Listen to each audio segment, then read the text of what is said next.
மாசில்லா சுத்தமா திரு புண்ணிய தீர்த்தத்தினால் குற்றம் நீங்கி விட குணமாறேற்ற ஆட்டுக்குட்டியின் ரத்தத்தினால்.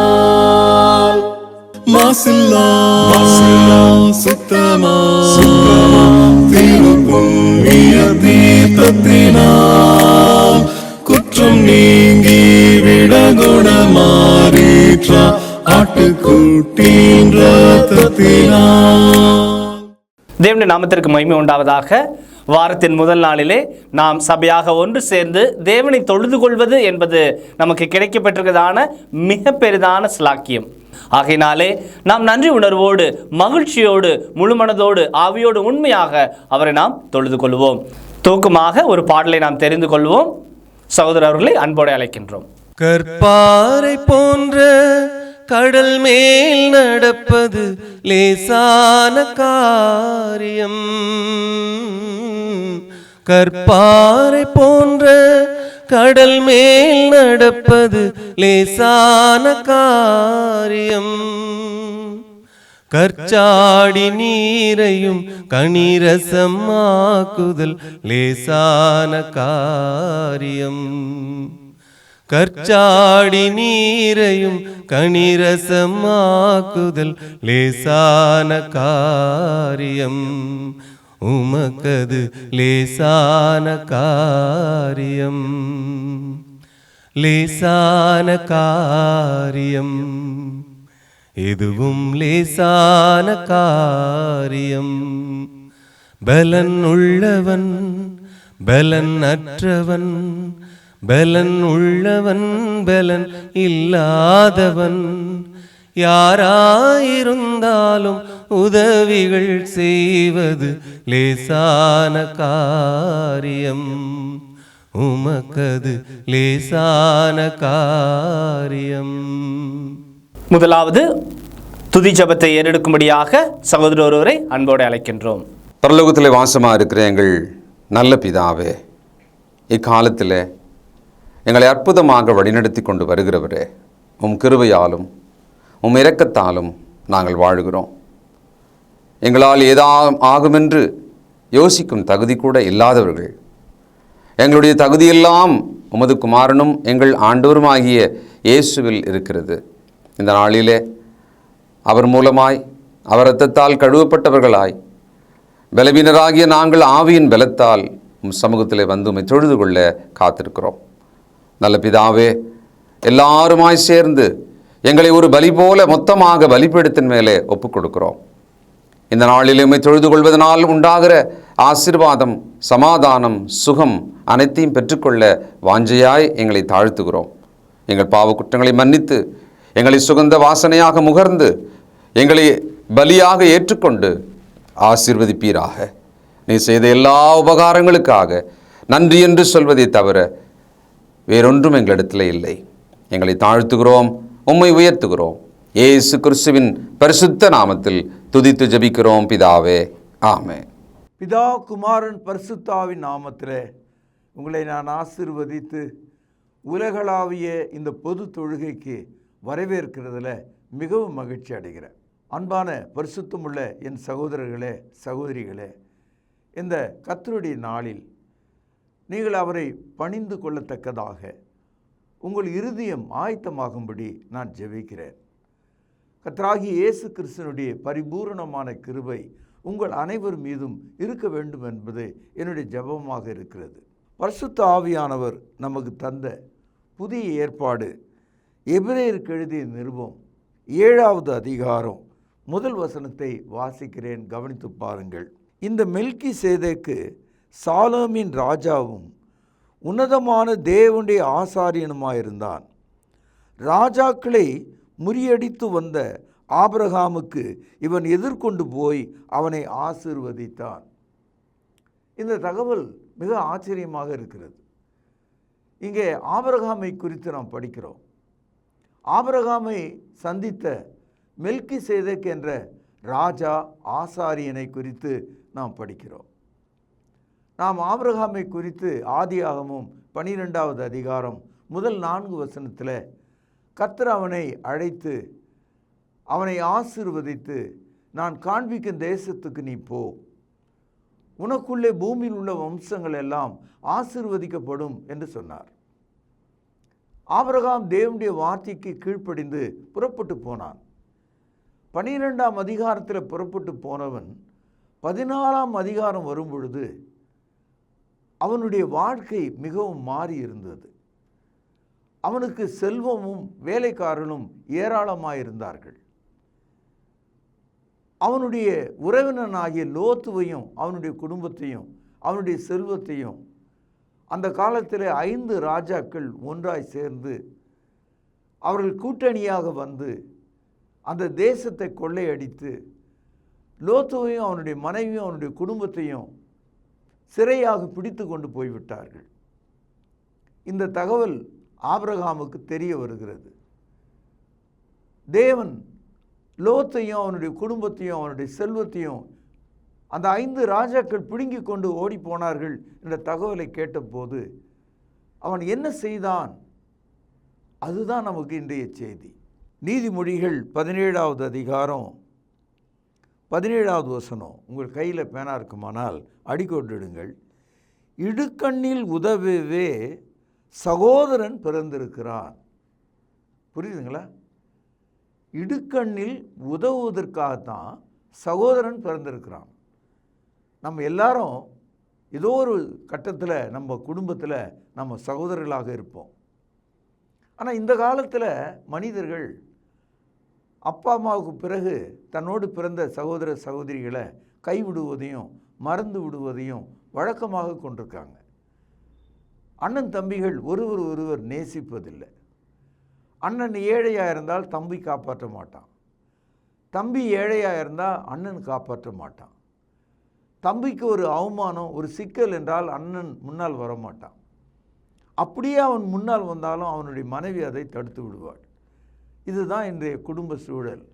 ஆனால் வேதவசனம் சொல்கிறது, இடுக்கண்ணில் உதவவே சகோதரன் பிறந்திருக்கிறார். The brother is born to save and rescue his brother. நம்ம அப்படி இருக்கிறோமா? இதை ஆபிரகாமுடைய வாழ்க்கையில் நம்ம பார்க்கிறோம். ஆதியாகமம் 14ஆம் அதிகாரம் 11வது வசனம். அப்பொழுது அவர்கள் சோதேமின் குமாராவில் உள்ள பொருட்கள் எல்லாவற்றையும் போஜன பதார்த்தங்களையும் எல்லாவற்றையும் எடுத்துக்கொண்டு போய்விட்டார்கள். ஆபிரகாமின் சகோதரனுடைய குமாரனாகிய லோத்து சோதேமிலே குடியிருந்தபடியால் அவனையும் அவன் பொருட்களையும் கொண்டு போய்விட்டார்கள். தப்பி ஓடின ஒருவன் எபிரேன் ஆகிய ஆபிரகாமிடத்திலே வந்து அதை அறிவித்தான். ஆபிரகாம் தன்னோடு உடன்படிக்கை செய்திருந்த மனிதராகிய எஸ்கலோக்கும் அநேகருக்கும் சகோதரனாகிய மம்ரே என்னும் எபிரேயனுடைய சமனான பூமியிலே குடியிருந்தான்.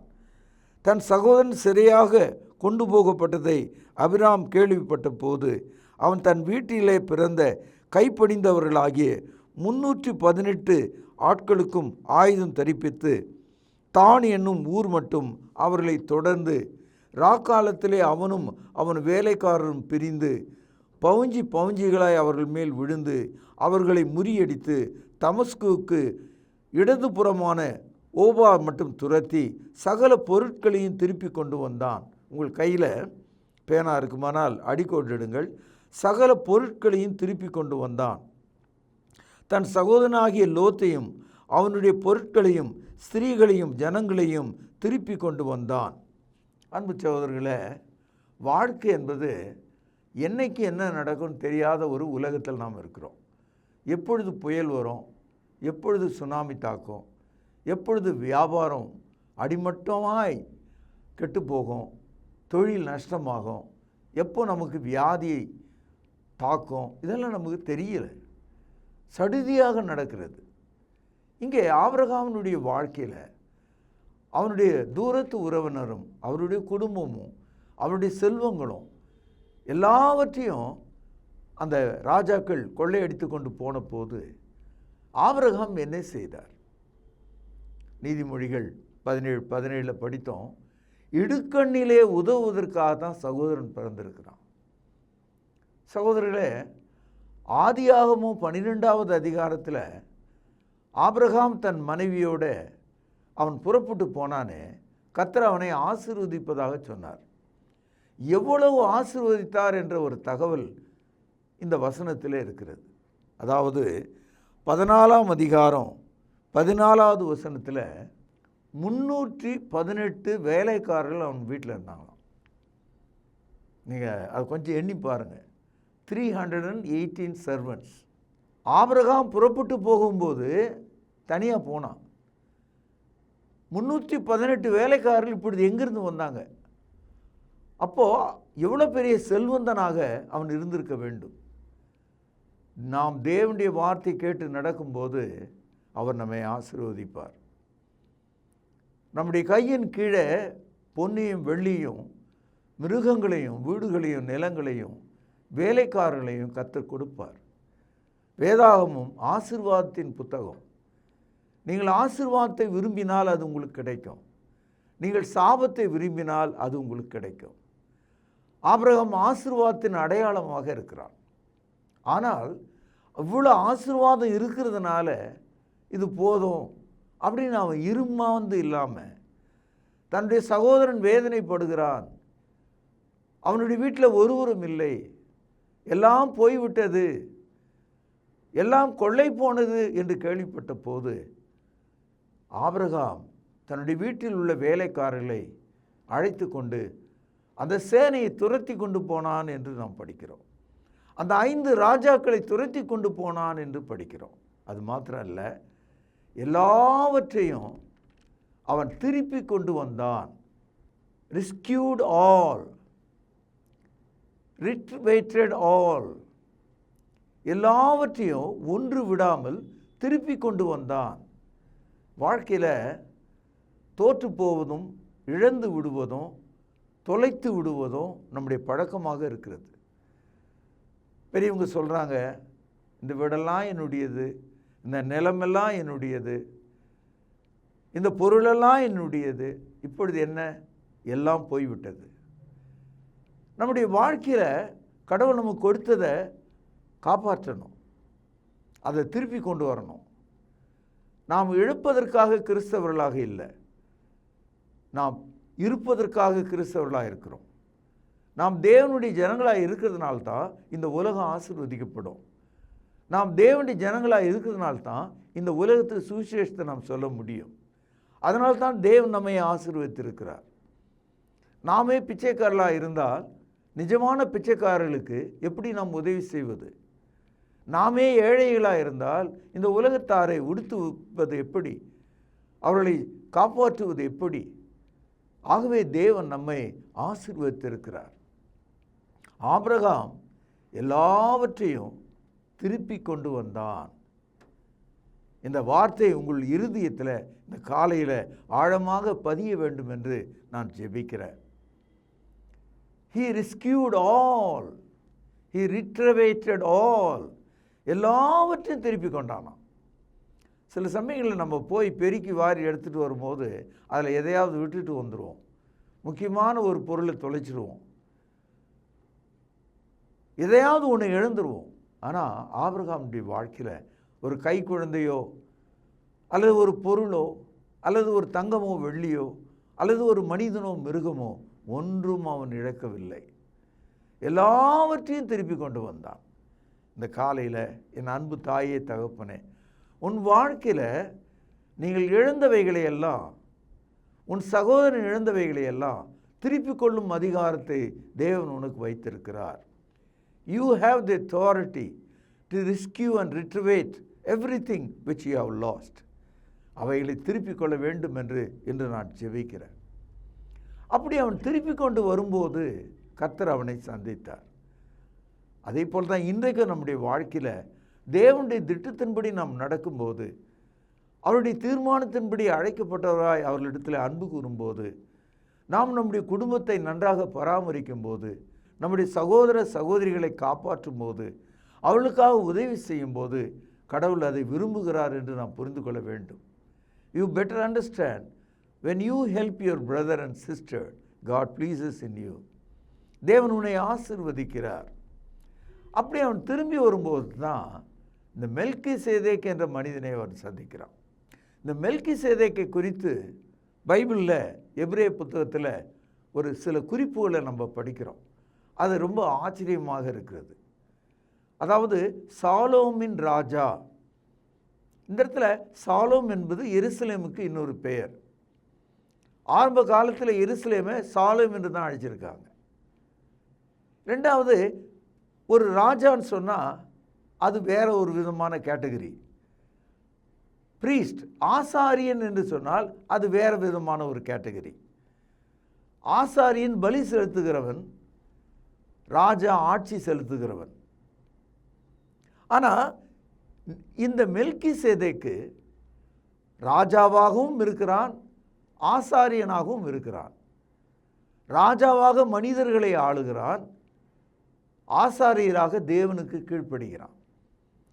ஒரு விந்தையான ஒரு மனிதனை குறித்து நாம் இங்கே படிக்கிறோம். இவன் இயேசு கிறிஸ்துக்கு ஒப்பாக புதிய ஏற்பாட்டிலே பேசப்பட்டிருக்கிறான். இயேசு கிறிஸ்துவனுடைய முன்னடையாளமாக பேசப்பட்டிருக்கிறான். இயேசு கிறிஸ்துவனுடைய ஊழியத்தின் அடையாளமாக பேசப்பட்டிருக்கிறான். அதை நாம் எண்ணி பார்க்கலாம். எபிரேயர் 5வது அதிகாரம் 6வது வசனம், அப்படியே வேறொரு இடத்திலும் நீர் மெல்கிசேதேக்கின் முறைமையின்படி என்றென்றைக்கும் ஆசாரியராய் இருக்கிறீர் என்று சொல்லியிருக்கிறார். இந்த வசனம் சங்கீதம் 110:4 நம்ம படிக்கிறோம். இயேசு கிறிஸ்துவுக்கு ஒப்பனையாக இந்த மெல்கிசேதேக் இருக்கிறார். இப்பொழுது எபிரேயர் 7வது அதிகாரம் 1 வசனம் பாருங்கள். இந்த மெல்கிசேதேக்கு சாலோமின் ராஜாவும் உன்னதமான தேவனுடைய ஆசாரியனுமாயிருந்தான்.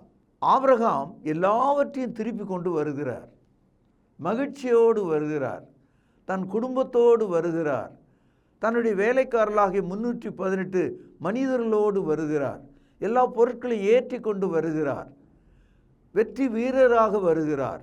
வெளிப்படுத்தல் 2ஆம் அதிகாரம் 7வது வசனத்தில் படிக்கிறோம், ஜெயம் கொள்கிறவன் எவனோ அவனுக்கு பரதீசில் உள்ள கனியை நான் புசிக்க கொடுப்பேன், ஜீவ விருட்சத்தின் கனியை புசிக்க கொடுப்பேன் என்று எழுது என்று சொல்லப்பட்டது.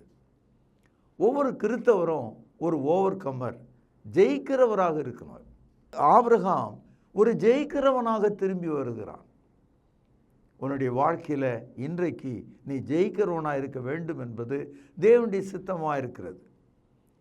இப்பொழுது எபிரேயர் 7ஆம் அதிகாரம் 1 வசனத்தில் ஆபிரகாமுக்கு இவன் எதிர்கொண்டு போய் அவனை ஆசீர்வதித்தான். மெல்கிசேதேக்கு அவனை ஆசீர்வதித்தான். இப்போ நம்ம வீட்டில் அப்பா அம்மா பிள்ளைகளை ஆசீர்வதிக்கிறாங்க, தாத்தா பாட்டி பேர பிள்ளைகளை ஆசீர்வதிக்கிறாங்க. அதாவது ஆசீர்வாதத்தை வழங்குவதற்கு ஒரு முறை இருக்குது. பெரியவன் சிறியவன் என்ற அந்த 2 வார்த்தை உங்களுக்கு தெரியும். அதில் பெரியவன் தான் சிறியவனை ஆசீர்வதிக்க முடியும், சிறியவன் பெரியவனை ஆசீர்வதிக்க முடியாது. த greater has to plus the lesser, இதுதான் ரூல்.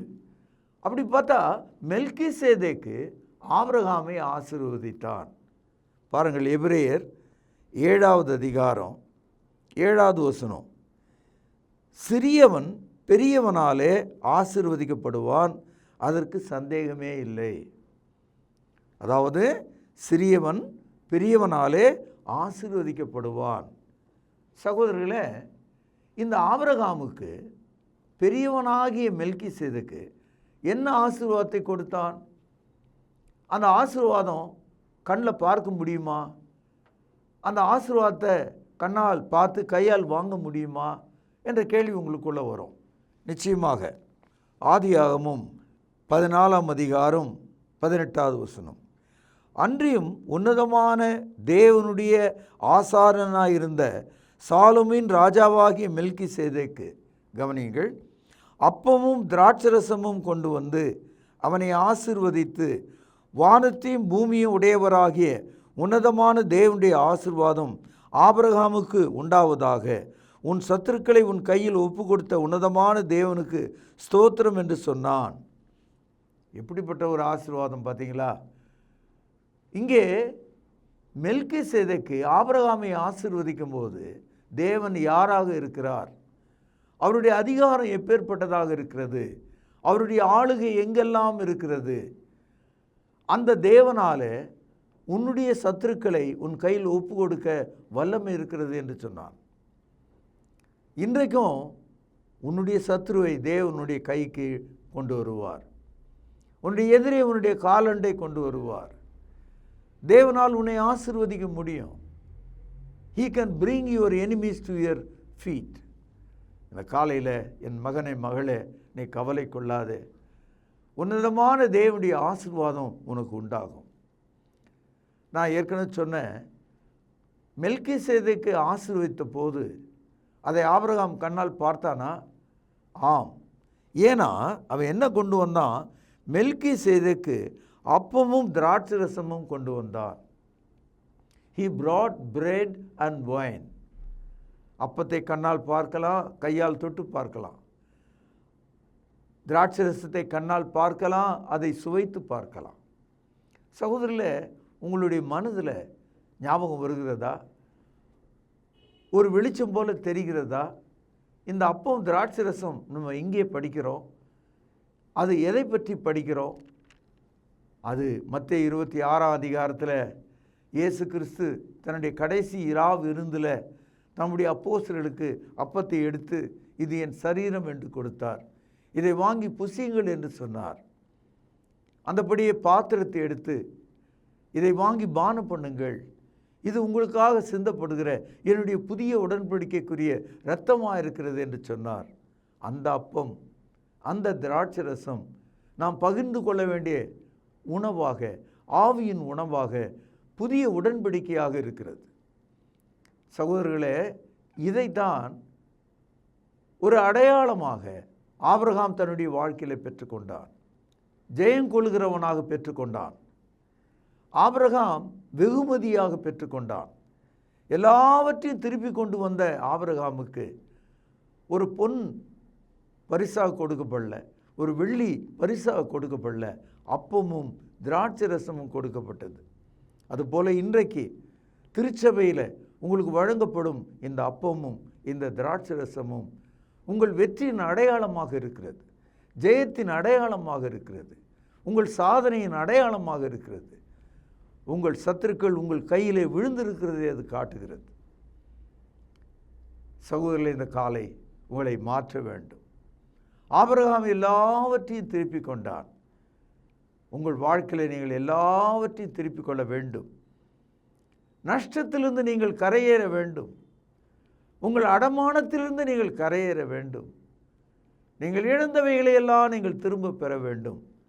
வாழ்க்கை முழுவதும் கையை காட்டி, அது என்னுடைய நிலம், அது என்னுடைய வீடு, அது என்னுடைய பொருள், அது என்னுடைய வாகனம், அது என்னுடைய வேலை, அது என்னுடைய பிழைப்பு என்று அடையாளம் காட்டுகிறவர்களாக இல்லாமல் நீங்கள் இழந்தவைகளை எல்லாம் திரும்ப பெற்றுக்கொள்ள வேண்டும் என்று நான் உங்களை ஆசீர்வதிக்கிறேன்.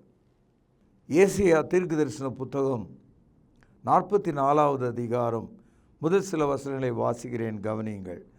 இப்போதும் என் தாசனாகிய யாக்கோபே, நான் தெரிந்து கொண்ட இஸ்ரவேலை கேள். உன்னை உண்டாக்கினவரும் தாயின் கர்ப்பத்திலே உன்னை உருவாக்கினவரும் உனக்கு துணை செய்கிறவருமாகிய கர்த்தர் சொல்கிறதாவது, என் தாசனாகிய யாக்கோபே, நான் தெரிந்து கொண்ட இஸ்ராயேலே, பயப்படாதே. தாகம் உள்ளவன் மேல் தண்ணீரையும் வறண்ட நிலத்தின் மேல் ஆறுகளையும் ஊற்றுவேன். உன் சன்னதியின் மேல் என் ஆவியையும் உன் சந்தானத்தின் மேல் என் ஆசீர்வாதத்தையும் ஊற்றுவேன். கடவுள் நமக்கு எல்லாவற்றையும் திருப்பி தருவதாக தந்திருக்கிறார். நம்மை ஆசீர்வதிப்பதாக சொல்லியிருக்கிறார். நாம் பயப்பட வேண்டிய அவசியம் இல்லை. இந்த காலை உங்களுக்கு ஆசீர்வாதமாக இருக்க வேண்டும் என்று சொல்லி உங்களை ஆசீர்வதித்து பிரார்த்தனை செய்கிறேன். மகா பரிசுத்த நிறைந்த எங்கள் அன்பான தகப்பனே, ஆபிரகாம் எல்லாவற்றையும் திருப்பி கொண்டான் என்ற அந்த தகவல், அவனுக்கு எதிர்கொண்டு போன மெல்கிசேதேக்கு அவனுக்கு அப்பமும் திராட்சை ரசமும் தந்து பாராட்டினான் என்ற அந்த தகவல் எங்களை மிகவும் ஆண்டவரை ஆச்சரியப்படுத்துகிறது. இந்த காலையில் உமது ஜனங்கள் காத்திருக்கிறார்கள். உமது அப்பத்தையும் திராட்சை ரசத்தையும் அவர்கள் எடுத்துக்கொள்ளும் போது அவர்கள் எல்லாவற்றையும் திருப்பின மக்களாக வாழ அவர்களை ஆசீர்வதிக்க வேண்டும் என்று அருள்நாதர் ஆண்டவர் இயேசுவின் பெயரால் இந்த ஜெபத்தை ஏறெடுக்கிறேன். பரிசுத்த நிறைந்த எங்கள் நல்ல பிதாவே, ஆமேன். நம்முடைய கர்த்தராகிய இயேசு கிறிஸ்துவின் கிருபையும் பிதாவின் அன்பும் பரிசுத்த ஆவியானவரின் ஆசீர்வாதமும் வழி நடத்துதலும் நம் அனைவரோடும் சதா காலங்களிலும் நிலைத்திருப்பதாக, ஆமேன்.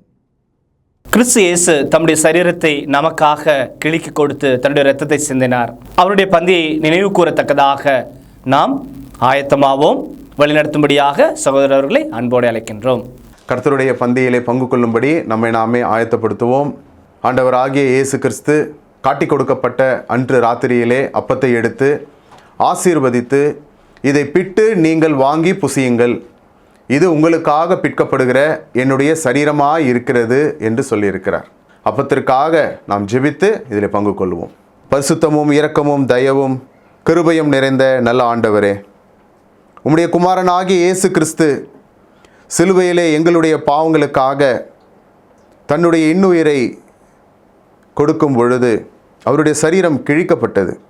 அதற்கு ஒப்பாக இங்கு புளிப்பில்லாத அப்பம் இது வைக்கப்பட்டு இருக்கிறது. அப்பா, நீர் இந்த அப்பத்தை எங்களுக்கென்று ஆசீர்வதித்து தரும்படி விலையேற பெற்ற இயேசு கிறிஸ்துவனுடைய நல்ல நாமத்தினாலே இந்த ஜெபத்தை ஏறெடுக்கிறோம் அன்பின் பிதாவே, ஆமேன். அவர் அந்தபடியே பாத்திரத்தையும் எடுத்து, இந்த பாத்திரம் என் இரத்தத்தினால் ஆகிய புதிய உடன்படிக்கையாய் இருக்கிறது, என்னை நினைவு கூறும்படி இதை செய்யுங்கள் என்று சொல்லியிருக்கிறார். நாமும் கூட அவ்வண்ணமாகவே இதில் செய்யும்படியாக நாம் ஒன்று சேருவோம். தேவன் இந்த ரசத்தை ஆசீர்வதித்து தரும்படி நாம் ஜெபிப்போம். வானத்தையும் பூமியும் உண்டாக்கின சர்வ வல்லமையுள்ள எங்கள் நல்ல பிதாவே, என்னை நினைவு கூறும்படி இதை செய்யுங்கள் என்று சொல்லியிருக்கிறபடியே நாங்கள் செய்யும்படி வந்து நிற்கிறோம். இந்த ரசத்தை நீர் ஆசீர்வதித்து தாரும். குற்றமில்லாத மாசற்ற இதோ தகப்பனே, அந்த ரத்தம் எங்களுடைய பாவங்களுக்காக சிந்தப்பட்டது என்பதை நாங்கள் நினைத்து இதில் பங்கு கொள்ளும்படி, பயபக்தியோடு பங்கு கொள்ளும்படி எங்களை உற்சாகப்படுத்தும். எங்களை தாழ்த்துகிறோம். இந்த ரசத்தை நீர் ஆசீர்வதித்து தாரும். இயேசுவின் நல்ல நாமத்தில் இந்த ஜெபத்தை எடுக்கிறோம் அன்பின் பிதாவே, ஆமேன். இறுதியாக நாம் ஜெபித்து இந்த தொழுகையை நிறைவு செய்வோம். ஜெபிப்போம்.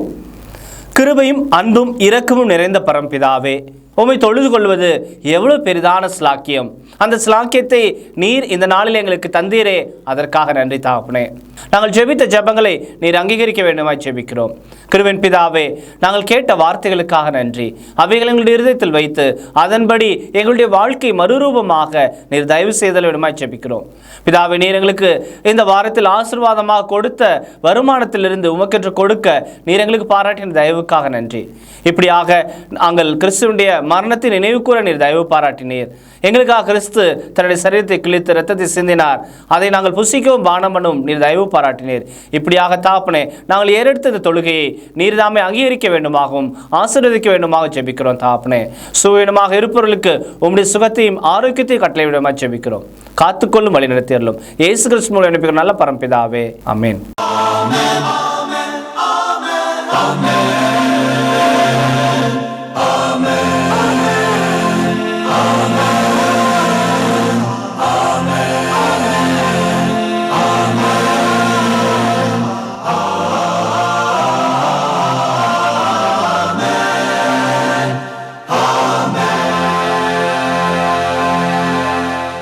அன்பானவர்களே, புதிய ஏற்பாட்டு தொழுகைக்கு திரும்புங்கள்.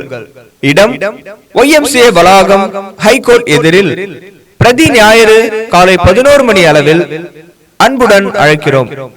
Come and worship with us every Sunday at 11 AM, YMCA Hall, opposite High Court, Parish Corner.